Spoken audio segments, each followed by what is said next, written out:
السلام علیکم ورحمۃ اللہ وبرکاتہ۔ صفا آن لائن کے اس پروگرام میں ان کے ذمہ داران نے مجھے بات کرنے کا موقع دیا، میں اس کا تہہ دل سے شکر گزار ہوں۔ سوال یہ ہے کہ موجودہ دور میں غیر مسلم برادران وطن کے ذہن و دماغ میں پائی جانے والی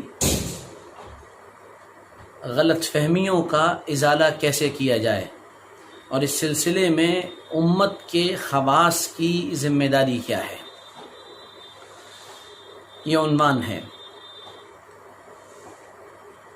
سب سے پہلی بنیادی بات تو سمجھنے کی خود یہی ہے کہ امت کے خواص، ان کا مقام امت میں انجن کی طرح سے ہوتا ہے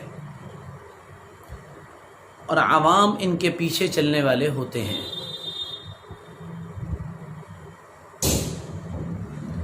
یہ جس رخ پر امت کو ڈالیں گے، امت اسی رخ پر جائے گی۔ تو بہت بنیادی اور ضروری بات یہ ہے کہ امت کے خواص کا جو طبقہ ہے، خاص کر علماء اکرام کا، دانشوران کا اور صحافی حضرات کا، اچھے سمجھدار بالغ النظر جو ڈاکٹرز اور انجینئرز ہیں، ان کا جو ایک پورا طبقہ ہے، سب سے پہلے اس کی ذمہ داری بنتی ہے کہ یہ حالات کی نزاکت کو سامنے رکھتے ہوئے پہلے نمبر پر موجودہ دور کو سمجھیں، اور جب یہ موجودہ دور کو سمجھ لیں گے تب پھر ان کے لیے یہ بات آسان ہو جائے گی کہ موجودہ دور میں غیر مسلم بھائیوں کے ذہنوں میں کیا کیا شکوک اور شبہات اٹھ رہے ہیں،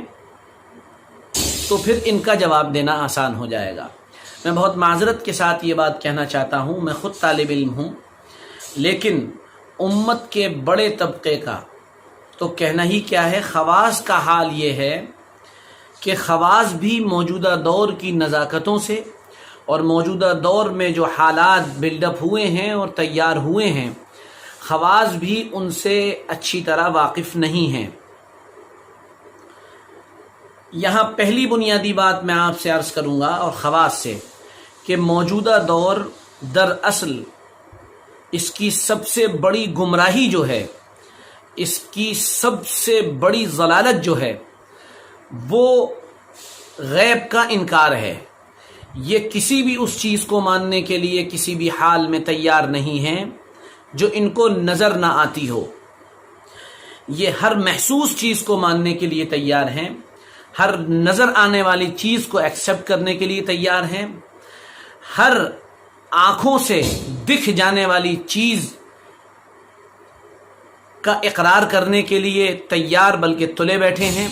لیکن یہ کسی ایسی چیز کو ماننے کے لیے تیار نہیں ہے جو آنکھوں سے نظر نہیں آتی ہے۔ اور سب سے بڑا مسئلہ ہمارا یہ ہے کہ ہمارا دین، اس کی بنیاد ایمان بالغیب ہے، الذین یؤمنون بالغیب۔ سب سے پہلی بنیادی ضرورت خواص کی یہ ہے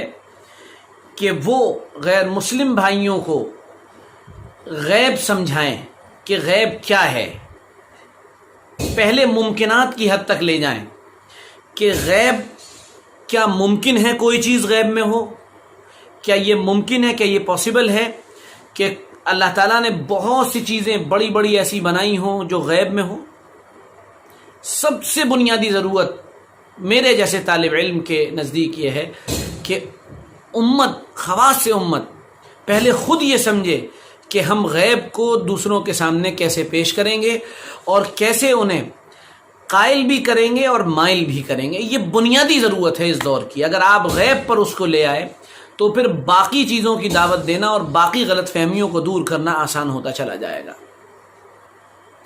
اب یوں تو گفتگو بڑی لمبی ہے، لیکن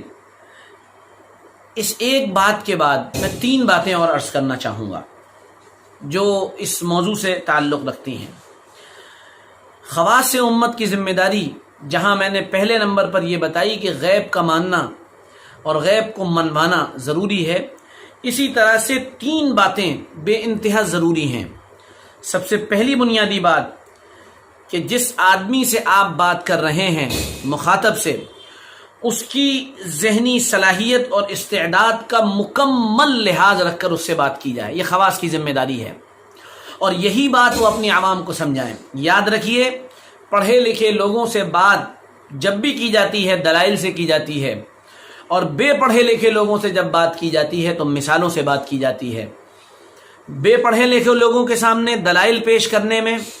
اور اس کو سمجھانے میں دشواری ہوتی ہے، وہ مثال سمجھتے ہیں، اور پڑھے لکھے لوگ ہمیشہ یاد رکھیے گا وہ مثالوں سے زیادہ دلائل پر توجہ دیتے ہیں۔ یہ بہت اہم بات ہے۔ تو جو چیز ہم پیش کریں پہلے مخاطب کو سامنے رکھیں کہ مخاطب ہمارا کیسا ہے، اور پھر اس ذہن کو سامنے رکھتے ہوئے ہم اپنی آگے کی اسٹریٹجی تیار کریں۔ نمبر 2، جب بات ہم کریں تو مخاطب کا مرض کیا ہے اس کو پکڑنے کی کوشش کریں۔ جیسے میں نے ایک عمومی مرض بتایا، آج پورے سماج، پورے معاشرے میں ایک عمومی مرض ہے، اور وہ عمومی مرض یہ ہے کہ انسان غیب کا منکر ہے۔ اب آپ اس کے سامنے غیب ثابت کرنے پر زور لگائیے تو آپ نہ جانے کتنے شکوک و شبہات ایسے ہوں گے جن کو دور کر لے جائیں گے۔ تو مخاطب کے مرض کی تشخیص ہونا بہت ضروری ہے۔ پھر اس کے بعد جو اس کا مرض ہے اس کا علاج ضروری ہے، اور علاج دلائل کے ساتھ ضروری ہے اور مثالوں کے ساتھ ضروری ہے۔ تلک الامثال نضربها للناس وما يعقلها الا العالمون، یہ مثالیں ہیں قرآن کے علاج جس کو ہم بیان کرتے ہیں، اور اس کو جو محفوظ کرنے والے لوگ وہی ہوتے ہیں جو جاننے والے لوگ ہوتے ہیں۔ اس کے بعد آخری مرحلہ آتا ہے، یہ ہماری اجتماعی ذمہ داری بھی ہے، خواص کی، اور انفرادی ذمہ داری بھی ہے کہ جتنے شکوک و شبہات پیدا ہو رہے ہیں ہم ان کو دو بدو آمنے سامنے اپنی ملاقاتوں میں غیر مسلم بھائیوں سے تعلقات بنا کر، ان کے گھر جا کر، ان سے مل کر، یا کسی مجمع میں، یا کہیں ان کو اپنے دعوت میں بلا کر، یا شادیوں میں بلا کر، یا چائے میں بلا کر، یا ناشتے پر بلا کر، وہاں ان سے کسی ایک ٹاپک پر ڈسکشن کریں۔